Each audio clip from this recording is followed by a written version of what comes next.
Oh, are we done? I'm sorry. I was enjoying this. I know I'm sounding like the grand pundit. That's a danger when one's being interviewed, you know. One has to pretend one knows the answers. But that's exactly what the Tea Party people are doing. Feeling good about themselves. And do you understand what I mean when I say the political content has no relevance?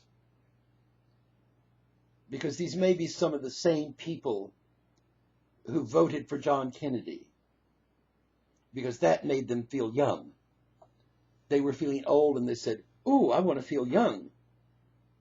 And I'm not sure political content is ever relevant. I think it's all, I mean, surely the people who created the French Revolution cannot have meant for it to turn out as it did.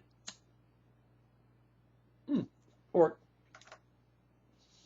people are always asking me, how could, people are always saying, well, a humble carpenter conquered the Roman Empire. You know how he did it? He told them they'd live forever. All the pagan religions said only kings and warriors lived forever. Other people just turned into gibbering anonymous ghosts that frightened people. But Christ, or rather his followers, said, "Join us and you will survive forever with your personality." And so people were willing to walk into arenas and be eaten by lions. And it wasn't for any moral structure. It was, oh boy, I'll live forever. I have a play called Judas that's about that. That was done in Chicago once, and the critics wouldn't cover it because they were afraid the churches would get them. Come to think of it, I haven't had great luck in Chicago. A fellow did a recent play of mine in Chicago a couple of years ago, and the reviews were bizarre. And I finally found out why when he finally gave in and sent me a DVD of the show. He had done the first act as a staged reading, the second act on TV, and only in the third act did the actors come on and act the play. And when I chastised him for this, he said, "But we didn't change a word." Yeah, I'd always thought of Chicago as my lucky town. Maybe it's not.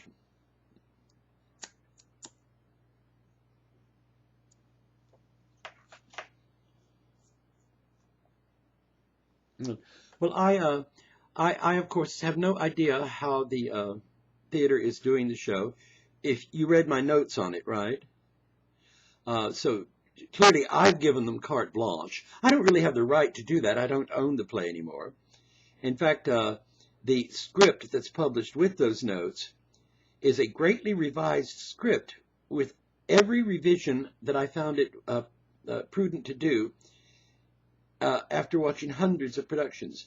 Any line that was hard for an actor to say, I changed till it was easier. Any point that wasn't clear to the audience, I've made clear. And this is out of hundreds of productions.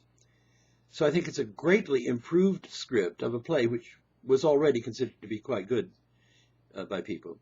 And I'm hoping they're using that script, and I can't wait to see if they do a DVD of it so I can see how it works. Perhaps you'll see it and tell me how it works. Will you be reviewing it?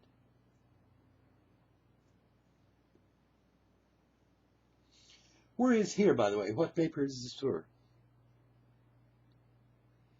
Oh, Time Out. I had a lovely relationship with Time Out. I used to buy full-page ads. They just loved me. In Chicago. Was it? No. Oh, no. Was there a paper called the Chicago Reader? It would have been the Reader. Yeah, yeah. Oh, no, Time Out. Oh, God, Time Out loved me in London. I was all over it. I'm told I give flashy interview. What else do you want to know? Here's my liver and here are my lights.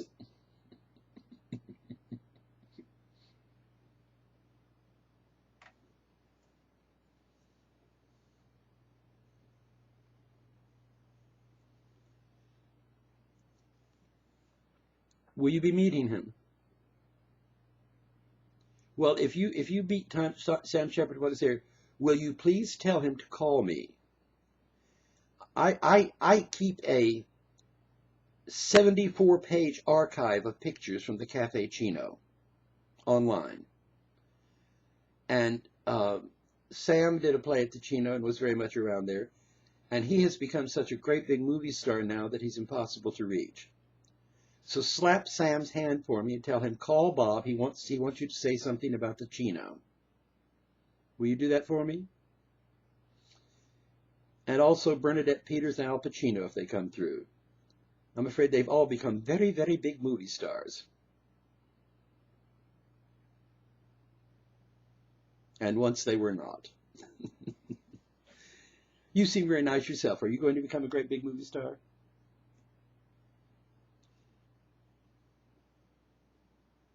You don't know my Chino pages, do you? Oh, you do? You should curl up for a week and look at them all. A wonderful man. I just got a beautiful letter yesterday. A wonderful man named James Gossage has taken all the content of my Chino pages and made it into 3 beautiful 11 by 14-inch album books and given them to the New York, to Lincoln Center Library in New York. And I got this puzzling letter from the Lincoln Center Library thanking me for my books. I had no idea what it was. And then just yesterday he told me, Bob, I forgot to tell you, your Chino pages are now safely in bound book form. So even if you go broke and can't afford to keep them up, they're forever now. And you know, all small theaters like the Promethean, whether they know it or not, spring from the loins of Joe Chino, who gave us the floor of his cafe to do whatever we had to do on, and created the very idea of theater as an art form. And the Promethean and thousands of theaters around the world owe their existence to him. Well, thank you. Well, this has been absolutely marvelous. You give great interview. And I will recommend you to anyone I know. I hope you'll send me what you write. If you need any clarification or anything, please don't hesitate to email or phone me. And I tell the kids at Promethean, break a leg for me big time. Have a grand day. Thank you. Bye-bye.